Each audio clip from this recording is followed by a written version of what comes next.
HubSpot makes impossible growth impossibly easy for their customers. And here's the perfect example. Morehouse College needed to reach new students with fresh, engaging content. But with a massive 900-page website, even the tiniest updates took 30 minutes to publish.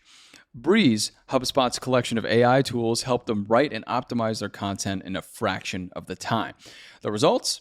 30% more page views, and visitors now spend 27% more time on their site. If you're ready for impossible growth like this, you can visit HubSpot.com.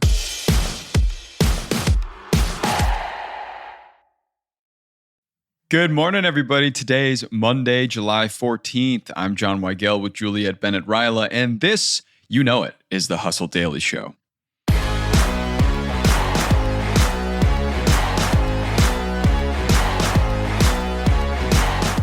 You remember Digg? Yeah, that old website that basically invented viral content before Reddit came along and ate its lunch. Well, plot twist, the original founder is back and he's teaming up with a Reddit co-founder to bring Digg back from the dead, promising a human-first platform in our AI-saturated hellscape. So will it work? We'll get to that in a minute, but first, let's talk about some business and tech news.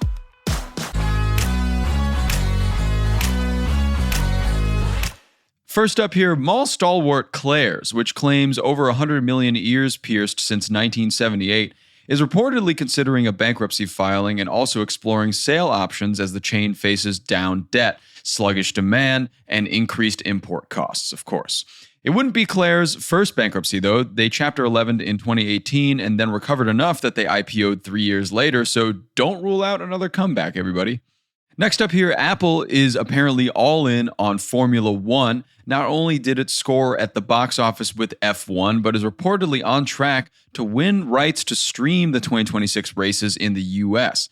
Disney-owned ESPN currently owns the rights, but a source told Business Insider that Apple has offered a bid of at least $150 million, and ESPN won't attempt to match or beat it. That's some big news.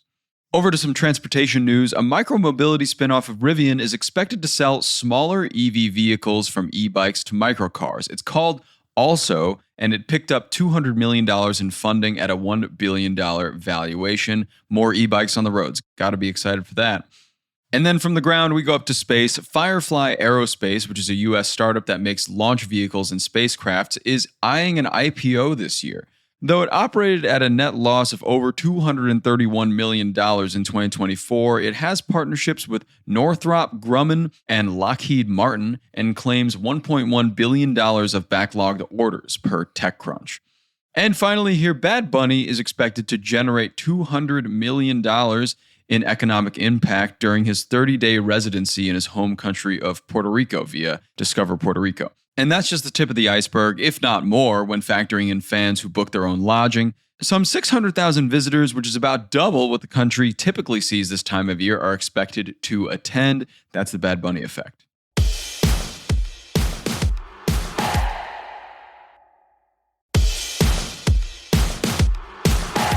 Hey everybody, I've been listening to this great podcast lately. It's called Latinx in Power, hosted by Thaisa Fernandez, and it's brought to you by the HubSpot Podcast Network, the audio destination for business professionals. So Latinx in Power is a podcast that features interviews with top-level executives, entrepreneurs, and innovators from Latin America, aiming to demystify the tech industry by providing listeners with an insider perspective and insights from Latin American leaders who have succeeded in their fields.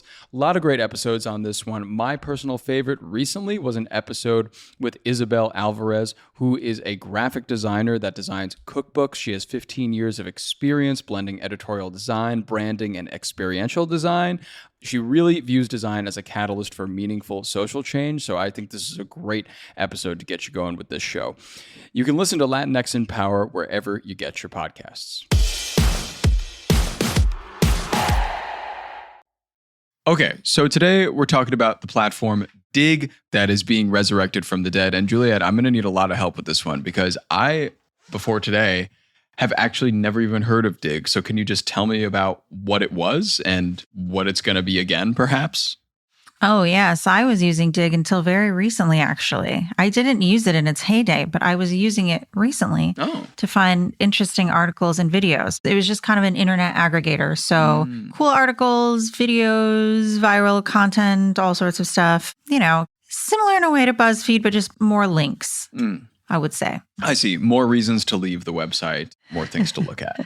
Exactly. Cool.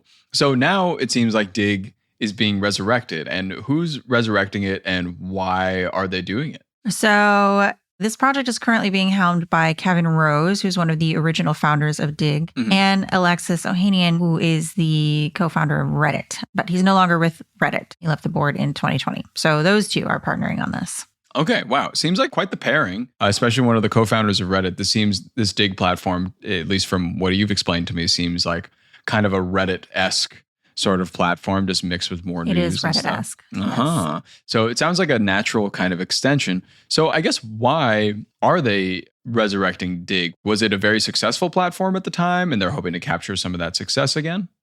I think this is something that we're seeing with a lot of platforms, new or revitalized. I think the internet had a sweet spot in, I would say, the early aughts. That's back when the internet was fun. Yeah. And Digg was part of that. Its peak was in 2008. It was worth $175 million then and had about 236 million annual visitors.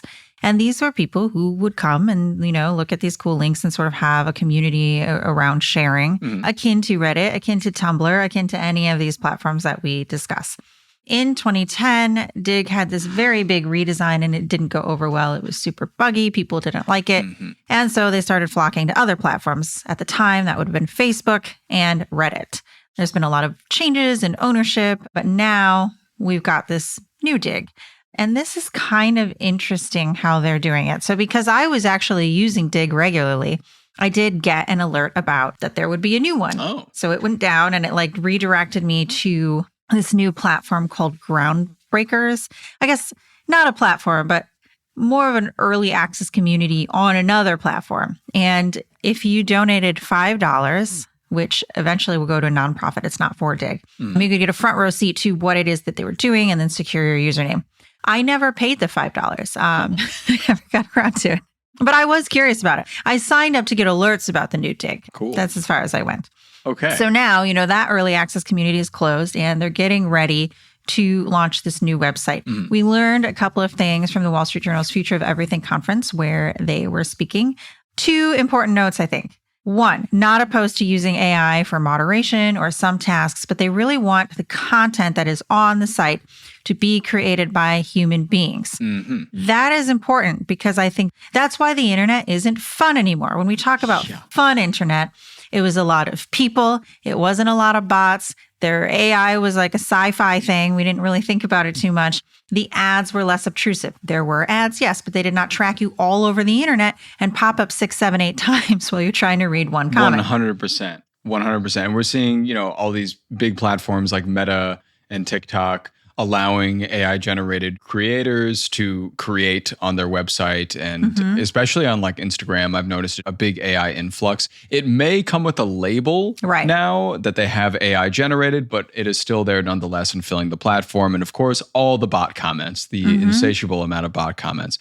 So this sounds actually like quite a refreshing idea to revert the internet back to its old ways of actually people commenting and making stuff on a website rather than having bots do everything. Yeah, and it comes at a time when other platforms are really struggling with that. Pinterest, which I think of as being like the cutest platform.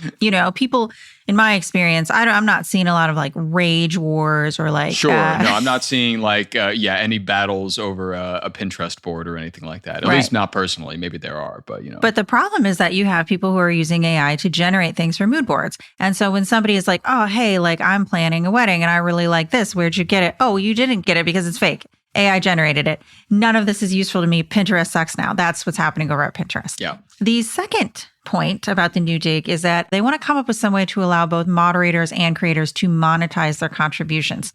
I think if you are a moderator of any community, Facebook group, big Reddit community, I have heard that is very stressful. If you are in a 20-person group and it's just your friends, not a big deal. But when you're talking about some of these big groups where you have thousands upon thousands of people that fight all the time, oh yeah, some people have described that to me as being like a job that you don't get paid for. And at the same time, people who blow up on these platforms a lot of times struggle with monetization as the platform is changing and tries to take more away from them. One thing that Rose criticized was Reddit trademarking Wall Street Bets. Mm-hmm. That was a forum that someone made. It blew up, and then Reddit tried to trademark it and take that ownership away from the creator instead of being like, hey, let's partner on this. There's a lot of jabs at Reddit going on. Like they brought in Christian Selig. We talked about him before. Yes. He is the founder of Reddit browsing app Apollo. He was very outspoken when Reddit was like, hey, we're going to charge third parties for APIs, which, kind of crushed a lot of these apps. Right. So, I think it's part of a concept that we talk about a lot, right? Which is inshiftification. First, it's fun for the user. Then it's fun for the advertisers. Now it's fun for nobody.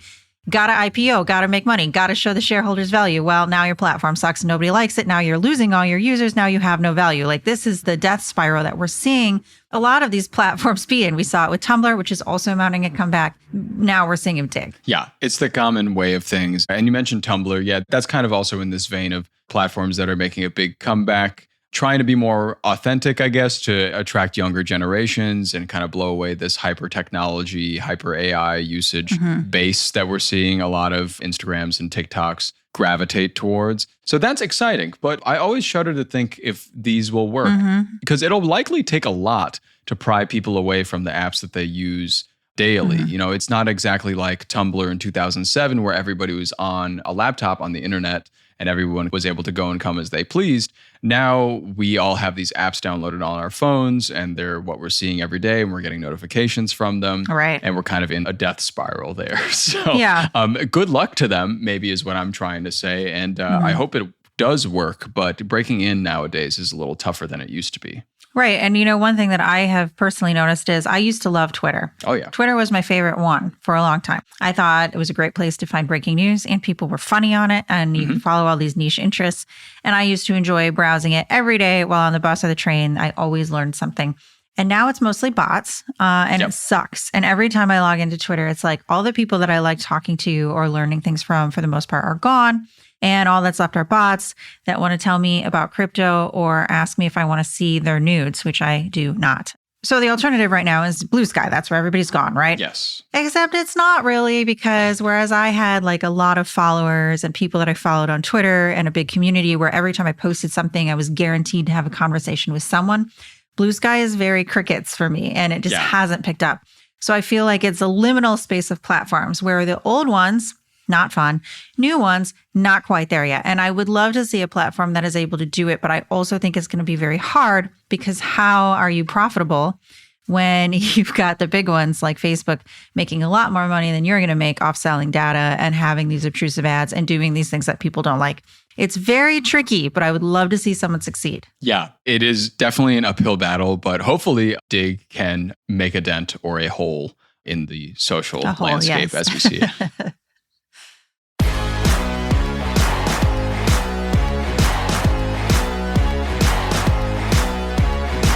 All right, and that's going to do it for us today. Thanks for tuning into the Hustle Daily Show. We're a proud part of HubSpot Media. Our editor is Robert Hartwig, and our executive producer is Darren Clark. We got a ton more tech and business coverage in our newsletter. If you're not subscribed, go get signed up at thehustle.co/email and follow us on Instagram at The Hustle Daily. We'll catch you later.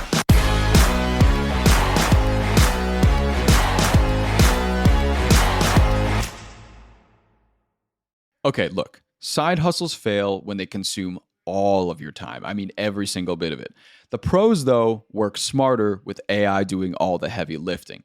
To help you out, we just dropped the Side Hustle Accelerator database. You can search your exact problem for your side hustle, grab the perfect prompt, and get results. If you're struggling with marketing, content, and customer service, it's all solved in just seconds. This isn't just another tool, guys. It's your unfair advantage in a spreadsheet. So stop asking AI the wrong questions and start scaling with what actually works. You can get it for free in the link in our show notes. And you can stop right now, actually. Why don't you take a look down at those show notes and tap the link? You don't want to sleep on this.